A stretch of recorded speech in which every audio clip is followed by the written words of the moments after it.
इस लेक्चर में हम डिस्कस करेंगे डेटा फ्लो डायग्राम। तो डेटा फ्लो डायग्राम क्या बताता है? ये एक्चुअली ये एक तरह से कंबाइंड ऑपरेशन है मेमोरी और दोनों टाइप की memory, data memory, program memory और माइक्रो प्रोसेसर के जो इंटरनल रजिस्टर हैं वो कैसे एक इंस्ट्रक्शन को एग्जीक्यूट करने के लिए वो किस किस तरह से वो काम करते हैं। ठीक है, तो सपोज करो एक कुछ लाइन लिखी हुई है प्रोग्राम की, दो लाइन है, मूव ए कोमा बी और एस टी ए 2050। तो जो लोकेशन है प्रोग्राम की वो स्टार्ट है 1000 एच से। ठीक है, तो 100 एच में मूव ए कोमा बी का है जो कोड है, ऑपरेशन कोड है। आगे ऑपरेशन कोड के बारे में बताऊंगा, ऑपरेशन कोड कैसे उसको बनाते हैं। ठीक है, तो सब इंस्ट्रक्शन का ऐसे ही कॉमन है। अगर कभी किसी को इसमें प्रोजेक्ट मतलब basically C S I T वालों को अगर कोई प्रोजेक्ट बनाना हो तो इसका असेंबलर आप बना सकते हैं। ठीक है, तो वो इस कोड से ही बनना है। ठीक है, जो अब कोड है वो ये आपके काम की चीज़ है, वो कैसे उसको फॉर्म करते हैं ऐसे ही है। फिर ये 1 बाइट की इंस्ट्रक्शन है, तो 1 byte, 2 byte instruction, 3 byte instruction ये कैसे पता लगाते हैं इसके बारे में डिस्कस करूंगा। फिर आते हैं 1001, इस पे है 1 बाइट की इंस्ट्रक्शन है, तो एक लोकेशन इसके लिए मूव ए कोमा बी के लिए इसका कोड सेव हो गया है। और जो एस टी ए 2050 एच ये 3 बाइट इंस्ट्रक्शन है, एक में अब कोड एस टी ए का 2050, क्योंकि जो डेटा बस है वो 8 बिट वाइड है। ठीक है, तो ये तीन अलग अलग स्टेप में इसको ये एग्जीक्यूट करेगा। ठीक है, तो पहले बात करते हैं, देखो जो भी मैंने एक इंस्ट्रक्शन बताया था, एक मैंने उसमें बताया था internal working of the micro processor. तो उसमें जब एक इंस्ट्रक्शन जो एग्जीक्यूशन, जो इंस्ट्रक्शन पूरा एग्जीक्यूट होता है या इंस्ट्रक्शन को एक तरह से उसको पूरे को प्रोसेस करते हैं, तो उसमें तीन पार्ट होते हैं इंस्ट्रक्शन के एग्जीक्यूशन के। पहला पार्ट है इंस्ट्रक्शन को फैच करेंगे या इंस्ट्रक्शन का कोड फैच होगा। ठीक है, दूसरे पार्ट में वो डिकोड होती है और तीसरे पार्ट में वो एग्जीक्यूट होती है। ठीक है, तो जैसे मैंने एक टाइमिंग वेवफॉर्म बनाई थी, तो टाइमिंग वेवफॉर्म में T1, T2 और T3 ये हर एक मशीन साइकिल में है। तो वो है बेसिकली अपकोड या मेमोरी रीड या मेमोरी रीड राइट हो या इनपुट आउटपुट रीड या इनपुट आउटपुट, सबके लिए कॉमन है। सही है, तो जो अपकोड फैच है बेसिकली वो मेमोरी रीड ऑपरेशन है। सही है, पर वो डेटा नहीं है। सही है, या एड्रेस नहीं है, वो है अपकोड, तो इसलिए उसका नाम है अपकोड फैच। ठीक है, तो पहली जो होगी इंस्ट्रक्शन मूव ए कोमा बी में, ये इसका इसमें सिर्फ अपकोड ही बनेगा, इसमें कोई डेटा नहीं है इस इंस्ट्रक्शन में, सिर्फ अपकोड अपकोड है। इसको कैसे फॉर्म करते हैं और ये अपकोड कैसे बनाते हैं उसके लिए मैं बताऊंगा आगे नेक्स्ट लेक्चर में। तो अभी फिलहाल ये समझ लेते हैं। तो सपोज करो इंस्ट्रक्शन है मूव ए कोमा बी। ठीक है, तो ओ आर जी 1000 एच, इस पर मैं एच मैंशन नहीं किया है, इसको एच मैंशन कर देता हूँ। ठीक है, यहाँ पर भी एच है, ये सब हेक्साडेसिमल में ही है। तो प्रोग्राम जो हमारा जब हम इसको program O R G 100 H लिखेंगे तो 100 एच से ही ये स्टोर होना शुरू होगा मेमोरी में। सही, और उसके बाद जब इसको एग्जीक्यूट करोगे तो एग्जीक्यूशन भी प्रोग्राम काउंटर के कंटेंट आएंगे, ये यहाँ से ही ये आएंगे और एग्जीक्यूशन स्टार्ट होगा। तो जो भी प्रोग्राम काउंटर के कंटेंट हैं एग्जीक्यूशन स्टार्ट होता है वहां से ही। तो जब माइक्रो प्रोसेसर को आप रीसेट करते हो तो प्रोग्राम काउंटर के कंटेंट होते हैं 0000। तो जब भी ये instruction O R G 1000 H आएगा तो ये असेंबलर को डायरेक्शन देता है। ठीक है, ये कोई इंस्ट्रक्शन नहीं है, इसको बोलते हैं स्यूडो इंस्ट्रक्शन, इंस्ट्रक्शन जैसी लगती है पर ये असेंबलर को, असेंबलर डायरेक्टिव है। ठीक है, इसका कोई अपकोड नहीं बनता है, ओ आर जी का कोई अपकोड नहीं है। ठीक है, तो ये सिर्फ असेंबलर को डायरेक्शन दे रहा है कि आपको कहाँ से प्रोग्राम एग्जीक्यूशन स्टार्ट करना है। तो ये कैसे बताएगा? ये बताएगा कि जो ओ आर जी के जो भी ये आगे कंटेंट हैं, ये जितने भी हैं 1000 एच, ये प्रोग्राम काउंटर से इसको अपडेट करेगा और प्रोग्राम काउंटर फिर वहाँ से काउंटिंग करना स्टार्ट करेगा। ठीक है, तो 100 एच, तो इंस्ट्रक्शन है मूव ए कोमा बी और ये जो लोकेशन है इसकी है 100 एच। तो पहले सबसे पहले जो एड्रेस बस लैच है, तो प्रोग्राम काउंटर के कंटेंट होंगे 100 एच, ये कंटेंट होंगे 100 एच, ये प्रोग्राम काउंटर के कंटेंट होंगे। ठीक है, तो प्रोग्राम काउंटर इसको किस पे प्लेस कर देगा? एड्रेस बस पे। और एड्रेस बस उसको कहाँ जाएगी सर्च करने? प्रोग्राम मेमोरी में। सही, क्योंकि जो आपका प्रोग्राम है वो प्रोग्राम मेमोरी में स्टोर है, ये सब प्रोग्राम मेमोरी की लोकेशन है। ठीक है, यहाँ पर ही आपका प्रोग्राम स्टोर है। ठीक, तो रोम में एड्रेस आ गया। ठीक है, उसके बाद माइक्रो प्रोसेसर इशू करेगा रीड सिग्नल। ठीक है, तो ये टाइमिंग वेव फॉर्म में और क्लियरली उसको बताएंगे। तो माइक्रोसॉफ्ट जब उसको रीड करेगा तो डेटा बस पे जो मूव ए कोमा बी का जो अपकोड है वो जाएगा डेटा बस में। ठीक है, और डेटा बस उसको कहाँ लेके जाएगी? इंस्ट्रक्शन डिकोडर में। सही है, बीच में एक इंस्ट्रक्शन रजिस्टर भी होता है, तो उसको मैंने इसमें यहाँ पर मेंशन नहीं किया हुआ है। ठीक, तो इंस्ट्रक्शन डिकोडर में जाएगी। तो जो यहाँ से इंस्ट्रक्शन डिकोडर तक ले जाने का, तो प्रोग्राम काउंटर ने के जो कंटेंट थे यानी 1000 वो उसने प्लेस किया एड्रेस बस पे, एड्रेस बस गई मेमोरी में, तो मेमोरी ने उसको डिकोड किया, मेमोरी के अंदर एक डिकोडर होता है, उसने डिकोड की वो पार्टिकुलर लोकेशन, उस लोकेशन का जो एड्रेस है वो 100H है, उसको उसने इनेबल किया। साथ में रीड सिग्नल आया, तो रीड सिग्नल आया तो जो उसके कंटेंट हैं मूव ए कोमा बी का ऑपरेशन कोड, ठीक है, वो डेटा बस पे प्लेस हो गया। डेटा बस उसको लेके गई कहाँ पर, इंस्ट्रक्शन डिकोडर में। तो जो यहाँ तक का जो प्रोसेस है इसको बोलते हैं फैचिंग, इंस्ट्रक्शन फैचिंग। तो ये इंस्ट्रक्शन फैच हुई, इंस्ट्रक्शन को भेजा गया माइक्रो प्रोसेसर के अंदर।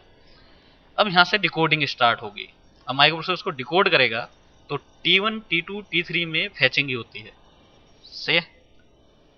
T1 T2 T3 में या तो फैचिंग होगी या रीड होगा या राइट होगा। अब जो T4 जो है, T4 सिर्फ अपकोड फैच में ही है, तो T4 अब क्या करेगा, वहां पर डिकोडिंग स्टार्ट होती है। तो अब इसका जो डिकोडर है उसका मीनिंग क्या है, उसका मीनिंग देखेगा तो मीनिंग है बी के कंटेंट जो है वो ए में जाने, ठीक है। तो T4 में बाहर से हमें कोई मतलब नहीं है, तो ये सारी जो लाइनें हैं ये सब ट्राई स्टेट, सही है, तो ओपन हो जाएंगी। तो अब यहाँ पर है इसका एग्जीक्यूशन प्रोसेस, सही है, तो T4 में ही एग्जीक्यूट हो जाता है, ठीक। अरे यार, हाँ, तो बाकी जो लाइन है डेटा लाइन और जो आपकी एड्रेस लाइन है वो ट्राई स्टेट उसमें पहुंच जाएंगी T4 के अंदर, ट्राई स्टेट यानी हाई इंपीडेंस स्टेट में पहुंच जाएंगी। और जो इंस्ट्रक्शन डिकोडर डायरेक्शन देता है basically timing and control unit को, तो टाइमिंग एंड कंट्रोल यूनिट क्या करती है, जो बाकी जो सब रजिस्टर हैं उन सबको डिसेबल कर देती है। और बी और ए के बीच में एक शिफ्ट रजिस्टर है, आपने डीएलडी में शिफ्ट रजिस्टर पढ़ा होगा। तो शिफ्ट रजिस्टर से क्या है, एक रजिस्टर से दूसरे रजिस्टर में एक्चुअली डायरेक्शन किस तरफ होनी चाहिए, सही है। तो ऐसा तो नहीं है कि हम यहाँ पर कोई सीधा डायरेक्ट वायर से कनेक्ट कर देंगे, सही है, तो डायरेक्शन भी होगी। तो ऐसा भी हो सकता है अगर हम सीधे वायर से कनेक्ट कर दें तो एक्यूमुलेटर कंटेंट उल्टे बी में आ जाए। तो यहाँ पर क्या है, डायरेक्शन देने के लिए बीच में है शिफ्ट रजिस्टर। तो वो क्या करेगा, जो कंट्रोलर टाइमिंग यूनिट है वो बी रजिस्टर को, एक्यूमुलेटर रजिस्टर को और इनके बीच के जो शिफ्ट रजिस्टर है उन सबको क्या कर देगा, इनेबल कर देगा, ठीक है। तो जब उनको इनेबल करेगा तो बी के जो कंटेंट हैं रजिस्टर, यहाँ पर जो शिफ्ट रजिस्टर है, पैरेलल शिफ्ट रजिस्टर है, उसके थ्रू एक्यूमुलेटर में चले जाएंगे। और जब ये बी के कंटेंट एक्यूमुलेटर में चले जाएंगे तब तो वो कंप्लीट एग्जीक्यूशन होगा, ठीक है। तो यहाँ पर ये एग्जीक्यूशन मूव ए कोमा बी, सिर्फ बी के कंटेंट ए में चल गया, सही। तो ये इंस्ट्रक्शन का एग्जीक्यूशन कंप्लीट हो गया, ठीक है। तो डिकोडिंग और एग्जीक्यूशन वो दोनों ही उसमें हो जाते हैं, ठीक है। तो डिकोडिंग का मतलब है वो पता करता है कि करना क्या है, तो टाइमिंग एंड कंट्रोल यूनिट को वो बताता है कि बी कंटेंट ए में जाने, तो क्या करो, बी और ए और उनके बीच में जो शिफ्ट रजिस्टर है उन सबको इनेबल कर दो, ठीक है। तो शिफ्ट रजिस्टर के जो इनपुट पे होगा बी होगा और आउटपुट पे जो होगा वो एक्यूमुलेटर होगा, ठीक है। बाकी जितने रजिस्टर हैं उनको सबको क्या कर दो, डिसेबल कर दो, क्योंकि जो डेटा लाइन है, सही है, तो जो इंटरनल डेटा लाइन है या डेटा बस है वो सबकी कॉमन है और 8 बिट की है, ठीक है। तो दूसरे जो है आइसोलेट कब होते हैं, जब उनको डिसेबल कर देते हैं, तो वो उससे फिर उनका डेटा बस से कोई लेना देना नहीं रहता जब वो डिसेबल है, सही है। अगर जो इनेबल है सिर्फ उसका ही डेटा बस से लेना देना है, और जो डायरेक्शन उसमें डेटा जाएगा या उससे डेटा बाहर आएगा, ठीक है, वो डिसाइड करता है जो शिफ्ट रजिस्टर है, ठीक है। तो एक एक इंस्ट्रक्शन एग्जीक्यूशन कंप्लीट हो गया। अब दूसरी इंस्ट्रक्शन पे आते हैं। दूसरी इंस्ट्रक्शन है STA2050, ठीक है। अब STA2050 की पहले पूरा उसको समझ लो। STA2050 करता क्या है, ठीक है। तो STA2050 का मतलब है, STA का मतलब है स्टोर एक्यूमुलेटर इन 2050। तो एक्यूमुलेटर के जो भी कंटेंट हैं उनको स्टोर कराना है 2050 में, समझ रहे बात, 2050 में उसको स्टोर कराना है, ठीक है। तो यहां पर क्या होगा, तो जो STA2050 जहां पर वो 3 बाइट की इंस्ट्रक्शन है, तो जो पहली बाइट है वो अपकोड है। तो पहली बाइट हमारी है सेव किसमें, 1001 में। तो प्रोग्राम काउंटर के कंटेंट अपडेट हुए, मूव ए कोमा बी पे जो कंटेंट, जब उसके कंटेंट थे 1000, तो जब वो इंस्ट्रक्शन एग्जीक्यूशन होती है तो उसके बाद प्रोग्राम काउंटर के कंटेंट जो आपका कंट्रोलर टाइमिंग यूनिट है वो उसको क्लॉक देता है। काउंटर को क्लॉक दोगे तो क्या होगा, काउंटर इंक्रीमेंट करेगा। तो इंक्रीमेंट करके इसके कंटेंट हो गए 1001। तो 1001 एड्रेस बस पे प्लेस करेगा। एड्रेस बस उस बाइट को, सही है, एक्सेस करने के लिए उस बाइट को, पार्टिकुलर उस रजिस्टर को इनेबल करेगा जहाँ पर वो बाइट है और जिसकी लोकेशन है 1001, ठीक है। उसको वो इनेबल करेगा, उस micro processor read signal send करेगा, इशू करेगा। उसके बाद जो उसके कंटेंट हैं यानी STA 3 बाइट इंस्ट्रक्शन है, तो 3 बाइट इंस्ट्रक्शन एक में है STA, एक में है 20, एक में है 50। तो STA क्या है, STA का जो अपकोड है, सही है, वो अप कोड को प्लेस कर देगा डेटा बस पे और डेटा बस जाएगा इंस्ट्रक्शन डिकोडर में। तो यहाँ तो हुआ ये अप कोड फैच ऑपरेशन। अब इंस्ट्रक्शन डिकोडर यहाँ पर उसको एक तरह से डिकोड करेगा। तो एसटीए का जब अपकोड आएगा तो उसको ये पता है कि एसटीए के आगे वाली जो 2 बाइट हैं वो एड्रेस हैं, सही है, किसका, डेटा मेमोरी का, क्योंकि राइट ऑपरेशन डेटा मेमोरी पर ही होगा, ठीक है। तो वो है डेटा मेमोरी का एड्रेस। तो उस पर क्या करना है, उस पर एक्यूमुलेटर जो कंटेंट है उस लोकेशन में हमको क्या करना है, राइट करना है, उस लोकेशन में भेजना है। तो इंस्ट्रक्शन डिकोडर अब क्या करेगा, कंट्रोलर टाइमिंग यूनिट को बोलेगा कि अगली जो 2 बाइट हैं उनको रीड करो, सही है। रीड करके वो एड्रेस बस लैच पे आएंगी और फिर उस पर वो एड्रेस डालेगा। तो वो एड्रेस अब रोम में नहीं है, वो एड्रेस होगा रैम में, ठीक है। तो रैम का ही एड्रेस देना है बेसिकली, ये नहीं है कि रोम का एड्रेस दे दोगे राइट ऑपरेशन हो जाएगा, ऐसा नहीं होगा। तो जो अपने स्पेसिफिक क्या है, तो रैम का एड्रेस देना है, ठीक है। तो 2050 सपोज करो रैम में है और यहाँ पर मान लिया कि 2000 तक 000 से लेके 2000 या 1FFF तक 8 किलोबाइट की जो है वो प्रोग्राम मेमोरी थी। और 2000 से लेके और FFF तक या कुछ भी मान लेते हैं, FF से कम, ज़्यादा नहीं मानना है, वो है रैम का एड्रेस, ठीक है। तो 2050 है रैम लोकेशन में जिसमें हमें राइट ऑपरेशन परफॉर्म करना है, एक्यूमुलेटर को राइट करना है, ठीक है। तो अब क्या करेगा वो 2 बाइट को और रीड करेगा जो कि रोम में ही है, क्योंकि एसटीए 3 बाइट की इंस्ट्रक्शन है। तो 1 बाइट जो है पहली वाली जो बाइट थी वो है अपकोड। अब 20 और 50 को रीड करेगा, सही है। तो डेटा बस से ही रीड करेगा और डेटा बस किस में डाल देगा उनको, एड्रेस बस लैच में।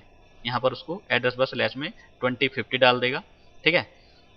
तो यहाँ पर अभी डिकोडिंग हुई है, सही है। अब एग्जीक्यूशन स्टार्ट होगा। तो एग्जीक्यूशन स्टार्ट करने में यहाँ पर कितने प्रोसेस लेगा, डिकोडिंग होने के बाद डिकोडिंग से पता चलेगा कि 2 बाइट है उस पर एड्रेस डालना है, तो डिकोडिंग हो गया। अब कंट्रोल एंड टाइमिंग यूनिट क्या करेगा, सिंक्रोनाइज करेगा। सिंक्रोनाइज किस मैनर में करेगा, पहले एसटीए के आगे वाले जो 2 बाइट हैं उनको रीड करेगा, फिर उस रीड को एड्रेस बस लैच पे देगा और वो एड्रेस लाइन पे आएंगी और वो रैम में देखेगा, ठीक है। तो रैम के लोकेशन को, उस पार्टिकुलर लोकेशन को इनेबल करेगी। फिर उसके बाद एक्यूमुलेटर के कंटेंट डेटा बस में आएंगे और साथ में राइट सिग्नल इशू होगा। ये 3 चीज इशू होंगी, सही है। डेटा बस पे एक्यूमुलेटर के कंटेंट आएंगे, सही है। वो सब जाके उस पार्टिकुलर जो लोकेशन है 2050 जो रैम की लोकेशन है उसमें वो उसको राइट करेगा। तो आगे अब इसमें चलते हैं। तो फैचिंग प्रोसेस हो गया। अब यहाँ पर देखते हैं, देखो, हाँ। तो यहाँ पर क्या हो रहा है, टेम्परेरी रजिस्टर, इसको मैं यहाँ पे कर देता हूँ, ठीक है। ये गलत है उधर, थोड़ा सा जब स्लाइड टाइप में बनाने में इसमें थोड़ा सा ऊपर नीचे हो गया। हाँ, तो अब यहाँ पर एग्जीक्यूशन स्टार्ट हुआ है। तो अब कोड डिकोड होने के बाद अब एग्जीक्यूशन स्टार्ट हुआ है। तो अब क्या होगा, सबसे तो जो रोम के जो 2 आगे के थे, एसटी के आगे वाले, वो 2050 टेम्परेरी रजिस्टर में पहुंच चुके हैं। टेम्परेरी रजिस्टर यानी WZ रजिस्टर मान सकते हैं, ठीक है। उससे उनको प्लेस कर दिया एड्रेस बस लैच पे, ठीक है। एड्रेस बस ने उसको क्या किया, एड्रेस बस पे डाल दिया। तो एड्रेस उसको लेके गई रैम की लोकेशन में। 2050 जो है वो रैम की लोकेशन है। उसमें अब क्या होगा, उसको इनेबल किया उस पार्टिकुलर उसको, और साथ में ये क्या करेगा, एक्यूमुलेटर के जो कंटेंट है उनको डेटा बस पे डाल देगा। तो डेटा बस पे भी आ गया, एड्रेस बस पे भी आ गया, और साथ में इशू करेगा राइट सिग्नल, सही है, मेमोरी राइट सिग्नल को इशू करेगा।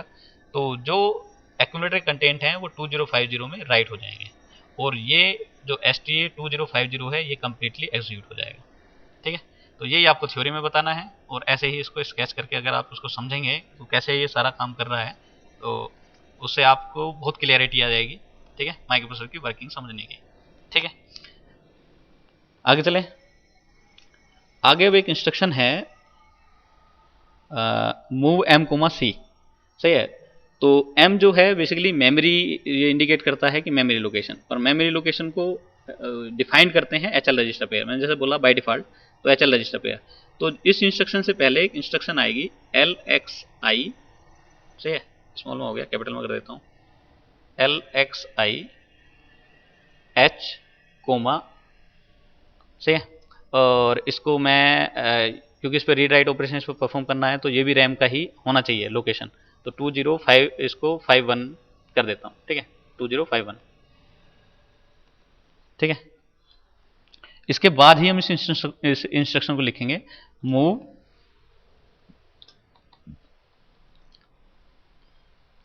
एम कोमा सी, ठीक है।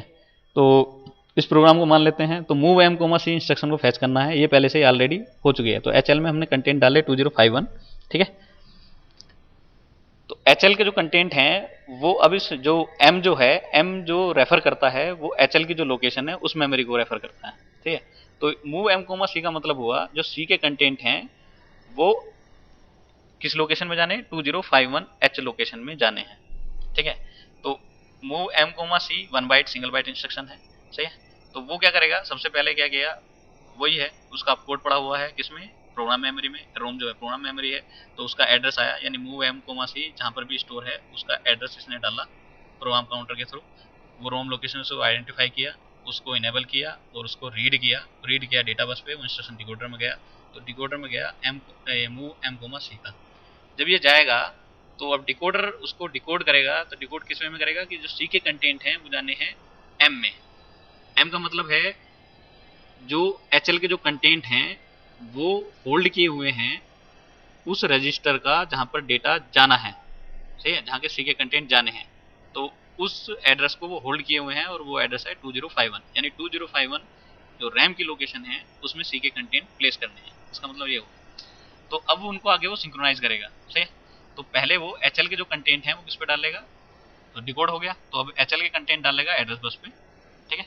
HL के कंटेंट प्लेस कर दिए किस पे, डेटा बस पे, सॉरी एड्रेस बस पे। तो एड्रेस बस जो एड्रेस है वो रोम का तो है नहीं, वो रैम का है, तो रैम में जाएगा, ठीक है। उस पार्टिकुलर लोकेशन को इनेबल करेगा, फिर सी के जो कंटेंट है वो प्लेस करेगा डेटा बस लेच पे, ठीक है। तो अब आगे एग्जीक्यूशन पार्ट में आते हैं। ये तो फैचिंग पार्ट हो गई मूव एम कोमा सी का, ये एग्जीक्यूशन पार्ट है, ठीक है। तो जो सी के कंटेंट हैं वो डेटा बस में आए, सही है, और जो HL के जो कंटेंट हैं वो एड्रेस बस पे डाल दिया। तो एड्रेस बस पे इसको डालना, सही है। यहाँ पर उस पार्टिकुलर लोकेशन को फाइंड आउट करेंगे, यानी 2051 को उसको इनेबल कर दिया, सही है। बाकी सारी जो और जो इसमें है रैम में जो रजिस्टर्स हैं उनकी लोकेशन है वो सब डिसेबल, ठीक। तो जो सी के कंटेंट हैं वो डेटा बस में आए और साथ में राइट सिग्नल इशू करेगा, मेमोरी राइट सिग्नल, और उसके बाद क्या होगा, जो सी के कंटेंट हैं वो उस पार्टिकुलर लोकेशन यानी 2051 में राइट हो जाएंगे और ये इसका एग्जीक्यूशन कंप्लीट हो जाएगा। एग्जीक्यूशन का मतलब है जो पूरी इंस्ट्रक्शन की जो टास्क है उसको परफॉर्म करना। तो जब तक वो परफॉर्म नहीं होगा तब तक एग्जीक्यूशन स्टेप कंप्लीट नहीं होगा, सही। डिकोड तो आपका T4 में ही हो जाता है। तो T1, T2, T3 जो क्लॉक हैं, जो ये इसको टी स्टेट बोल सकते हो या क्लॉक बोल सकते हो, 3 क्लॉक में सिर्फ फैच होता है अपकोड, T4 में डिकोड होता है, सही है। तो T4 में डिकोड भी हो सकता है और एग्जीक्यूशन दोनों एक साथ हो सकते हैं, पर अगर एग्जीक्यूशन बड़ा है तो वो आगे तक जाता है, ठीक है। तो एग्जीक्यूशन में क्या होता है, जैसे कि सपोज करो STA 2050 का है, तो उसमें एग्जीक्यूशन के लिए 2050 को पहले रीड करना है, फिर उस लोकेशन को वहाँ पर राइट करना है, तो एग्जीक्यूशन वहाँ बड़ा हो गया। तो एग्जीक्यूशन प्रोसेस छोटा भी हो सकता है कि जो एक ही क्लॉक में आ जाए, और एग्जीक्यूशन प्रोसेस इतना बड़ा हो सकता है कि उसके लिए 4 से ज़्यादा क्लॉक लगे, ठीक है। 18 क्लॉक तक जाता है, सही है। जैसे कॉल का है, कॉल का 18 क्लॉक लेता है, तो उसमें 3 तो हो गई हमारी फैच की ही, तो 3 माइनस कर देते हैं, तो 15 जो क्लॉक हैं, और एक उसमें हो गई हमारी एक क्लॉक जो हो गई वो हो गई डिकोडिंग के लिए। तो बाकी की जो 14 क्लॉक बची, 14 क्लॉक में वो पूरा एग्जीक्यूशन स्टेप पूरा कंप्लीट होता है, सही। तो कॉल के लिए भी आगे डिस्कस करेंगे उसका टाइमिंग वेव फॉर्म में। तो बाकी सारे इंस्ट्रक्शन को पहले आप उसका मीनिंग समझो, सही है, वो कर क्या रही है। जब उसको आप समझ लोगे तो आपको खुद इनसे रियलाइज करोगे कि कैसे कैसे उसमें डेटा फ्लो हो रहा होगा, सही। तो अब कोड का फ्लो कैसे प्रोग्राम मेमोरी से जाता है और कैसे फिर वो उसको डेटा मेमोरी से उसमें रीड या राइट ऑपरेशन परफॉर्म करते हैं, सही है। तो यहाँ पर मैंने रैम और रोम के साथ ही कराया था। इनपुट आउटपुट ही हो सकता है, अगर मैं इन और आउट इंस्ट्रक्शन यूज करता तो इनपुट आउटपुट का भी मैप होता, जैसे कि मैंने उसमें प्रोग्राम मॉडल में उसको बताया, ठीक है। तो आपको और अच्छे से समझ में आ गया होगा, ठीक है। तो इस पर आप थोड़ा सा 1-2 बार इसको लेक्चर को सुनेंगे तो और अच्छे से क्लियर हो जाएगा, और 2-4 मेमोरी जो भी इंस्ट्रक्शन हैं उनकी वर्किंग को समझें और फिर उसको ट्राई करें, तो ये बिल्कुल क्लियरली समझ में आ जाएगी माइक्रो प्रोसेसर की एक तरह से जो वर्किंग है, ठीक है।